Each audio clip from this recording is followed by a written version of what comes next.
Academics have published book after book on topics like the plight of the white working class, the socioeconomic factors that create income inequality, and of course, how people in lower income communities vote.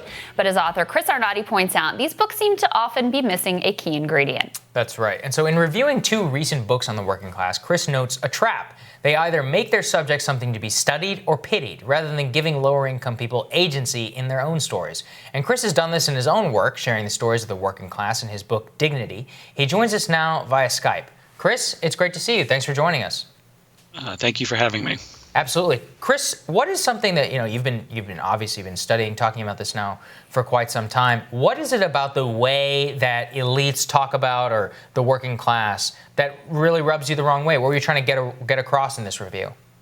The title, which is, there are two things. One is, in general, elites, and I count myself as one, and certainly I did this in the past, we use data primarily. It's big in journalism now to use big data, but we kind of look at problems and they only reach our radar if the data goes wrong. And so that's what happened with the opioid crisis. It wasn't really until people started dying and numbers that PhDs and academics could actually verify that it really reached the American elite's conscious. Until then, it was just people complaining about stuff that was distant. And the other way is to be pitied. It's the old go into a neighborhood and try to save people, and that's generally a kind of a thought process that goes on when people talk about missionary work. But certainly, it's also the way the kind of what I'd call the new secular elite does it as well. They do their own kind of missionary work, and it's not a missionary to get into church; it's to missionary work to get into education, to go to Harvard or Princeton. It's a similar attitude of coming into a neighborhood and telling people that they're living a wrong way, and we know how you should live, and it's a better way. Now, in both cases, they're well intended. They're just unfortunately missing the point. Yeah. Well, and part of what you talk about is in this elite conception, there's like two ladders. There's like the good ladder to the good life, and there's the bad ladder to the bad life. And you actually seem to give the more credit to one book that you reviewed over the other. You say Christoph and Wudun in their book, they don't emphasize devaluing that meritocracy as Case and Deaton do, but rather take on the easier feel-good task of figuring out how to get talented young people on their preferred path. So they're just looking at how do we path like the exceptional finds, the exceptional gems in the rough, onto that good ladder, rather than saying how do we dismantle these ladders altogether. That's right. I mean, we have a new ruling class, and I don't think Christoph wants to be included in being a member of that, but he is. He's a good guy. I think he's well intended, but the thing is he comes from a place where he's New York City op-ed page, and he views things in a very narrow framework. He can't imagine that anybody doesn't necessarily want to do what he did, or do what the people in his books he suggests doing, which is to kind of get out of their town, go, put their head down, study, and get a scholarship to go to a good school, and then from there go on to live someplace else.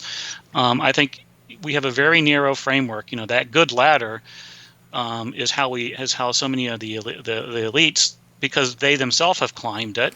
They might have come from humble beginnings, and they managed to work their way through Princeton or Harvard or Cornell, and ended up on the op-ed pages of the New York Times, or ended up, at a think tank, or ended up in politics. But in general, that's not. I liken it to someone else framed it this way: it's strip mining the talent of America. We search for one form of talent, and that's, do you do good on SATs and ACTs, and do you do good on writing essays, and that front row I talk about, and then we take those people, we curate them, and we pull them out of their home and collect them and move them and deposit them in other places, like certain neighborhoods in New York City, and certain neighborhoods in San Francisco, and certain neighborhoods now that's a wonderful thing. I did that myself, but that isn't something we need to mandate that everybody does, and isn't the way we should think about how people succeed and how people want to live their lives. Mm-hmm. So, Chris, part of this broader discussion is always around how do we form a more equitable society? And one of the things that always strikes me kind of in the mindset that you're talking about is that people go into these communities and saying, how do we fix you?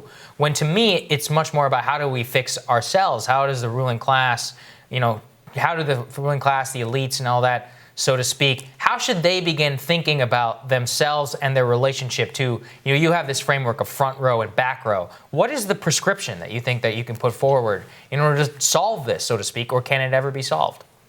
I think, look, the way I think about it is,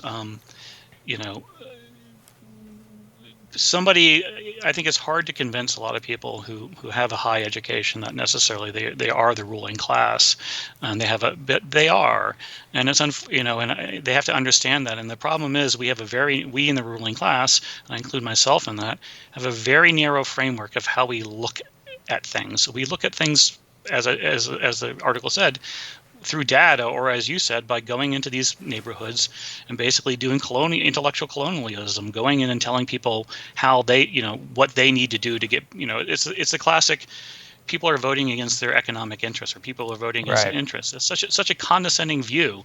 Like, better what's in someone's interest than they do. I mean, the thing to do is to listen, and that's what I try to do in my book, is to go into these neighborhoods, and I did it for 7 years, and actually just write what people said, as opposed to tell them what to do. And I intentionally didn't include policy solutions at the end, because I want people to listen to these stories and the policy to come out of listening, not out of telling. Mm-hmm. So, will there always be a hierarchy? Yeah, but can that hierarchy be a little bit more inclusive? Our current secular elite, which I include myself in, we love to talk about inclusivity, and it's our best quality. We've actually been extraordinarily good at being more inclusive racially, and in other avenues, but we're also extraordinarily exclusive when it comes to things like resumes, like credentials. So we've replaced one form of exclusivity with another, and that's a problem.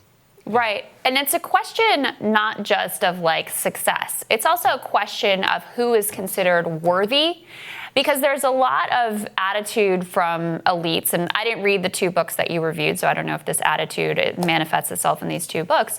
But there's a lot of attitude of if our ultimate goal is to perfect the meritocracy, right? So that everybody who does great on the SATs and has those verbal linguistic skills and ability to manipulate symbols that are so highly prized by our market economy, if they're able to ascend to their rightful place, then that is the ultimate goal. And part of what happens, especially when you have a system that is unequal as the one that we have, is that the people at the top, in order to justify their own wealth and affluence and lifestyle, have to view themselves as somehow more worthy of that kind of life than people who are struggling, and people that you talk to who are struggling with, just day-to-day life, with addiction, with the system that is structured to sort of keep a boot on their throat every single day.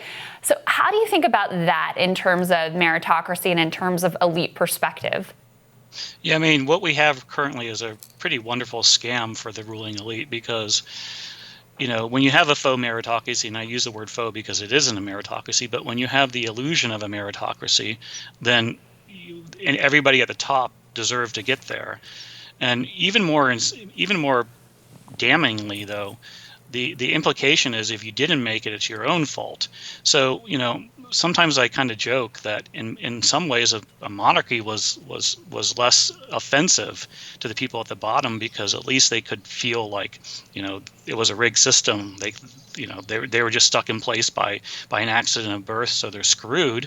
But now the implication with the system we have now is, if you're at the bottom, it's because you're lazy or dumb or whatever, as opposed to the real, the far more broad explanation is school wasn't your thing. Your family didn't emphasize school, and you yourself didn't emphasize.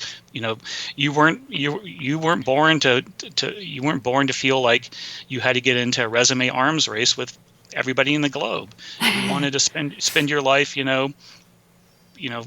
in your local community, fishing in the lake, or playing pickup basketball with your friends. That local community, family, that was more important than reading Plato.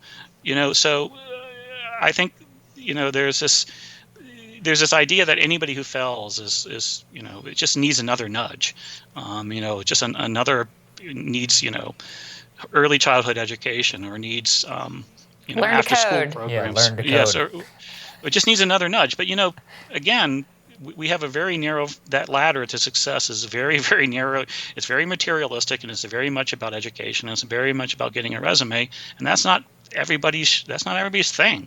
I mean, that's certainly, and so it's a really, like I said, it's a wonderful scam we've pulled off, because we can both justify why we're here at the top, justify the inequality, and then also, we have an explanation for why other people aren't here. It's because they're not good at school, and we need to make them better at school, or they don't have the right access to school, and so we have to make them better at it. Yeah, I mean, I think that's really well said, Chris. Thank you so much for joining us. And everybody, please check out Chris's Twitter feed, one of the best in the game. His book, Dignity, as well. His fantastic voice has really informed a lot of my thinking. So thank you for joining us, Chris. Thanks, Chris. Thank you very much for having me. Absolutely. Of course. We'll have more Rising for you right after this.